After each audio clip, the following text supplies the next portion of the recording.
जय Hind friend, welcome back to my YouTube channel password police में। आज हम आपको जैन धर्म के बारे में बताने जा रहे हैं। जैन धर्म के बारे में पूरी जानकारी चाहते हैं तो वीडियो को स्किप नहीं करना है।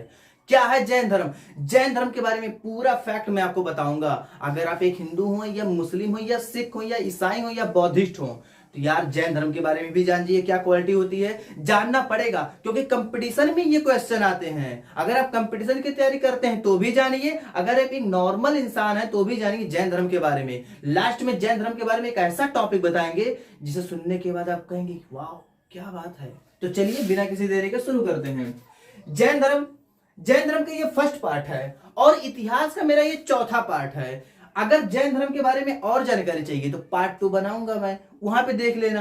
और मेरा जो पार्ट 2 होगा जैन धर्म का वो मेरा इतिहास का 5वां पार्ट होगा। यहीं पे मेरा इतिहास खत्म हो जाएगा।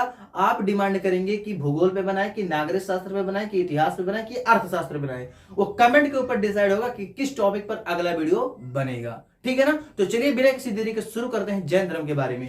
तो जैन धर्म का पहला क्वेश्चन देख लीजिए। जैन धर्म के संस्थापक एवं प्रथम तीर्थंकर ऋषभदेव हैं। जैन धर्म का जो संस्थापक है, जो जैन धर्म को नींव डाला है, वो कौन है? ऋषभदेव है। वही पहले तीर्थकर है। कौन? ऋषभदेव। दूसरा क्वेश्चन देख लेते हैं। जैन धर्म के 24वें तीर्थकर महावीर स्वामी हैं।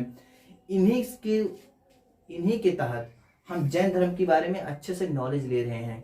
ये ऐसे स्वामी हैं, ये ऐसे इंसान हैं, ये ऐसे व्यक्ति हैं जिन्हीं के चलते मैं जैन धर्म पढ़ रहा हूं। तो चलिए आप भी पढ़िए मेरे साथ। जैन धर्म के 24वें तीर्थकर महावीर स्वामी थे। बचपन में इनका नाम वर्धमान था। तीसरा क्वेश्चन, महावीर स्वामी का जन्म 540 ईसा पूर्व में हुआ था। जब ईस्वी लागू हुआ था, 1 ईस्वी, 2 ईस्वी, 3 ईस्वी, आप देखें 2022 ईस्वी चल रहा है, तो 1 ईस्वी से 540 साल पहले इनका जन्म हुआ था। कहां पर? कुंडग्राम वैशाली में। ठीक है ना? नेक्स्ट क्वेश्चन, इनके माता का नाम त्रिशला था और पिता का नाम सिद्धार्थ था और इनके पत्नी का नाम यशोदा था। इनकी पत्नी से एक पुत्री हुई थी जिनका नाम अनवंजा था। ठीक है ना? नेक्स्ट देखते हैं।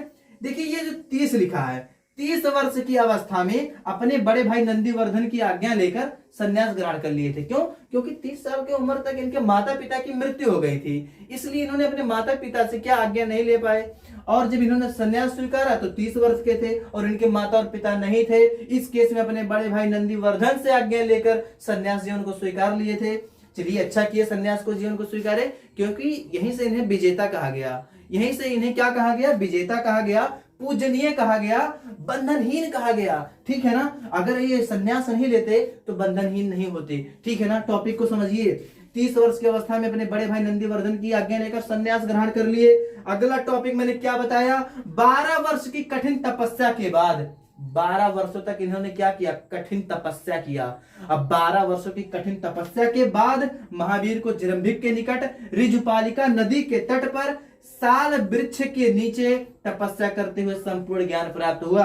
देखिए यहीं से इन्हें जिन यानी विजेता कहा गया, अरहत यानी पूजनीय कहा गया, निर्ग्रंथ यानी बंधनहीन कहा गया।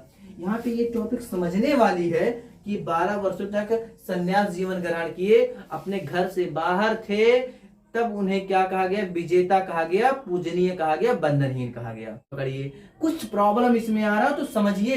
यहीं से इन्होंने जिन विजेता कहा है, अरहत पूजनीय कहा, निर्ग्रंथ बंधनहीन कह रहा है। वीडियो पसंद आ रहा है? लाइक करें। अगला टॉपिक आपको मिलेगा। Thank you.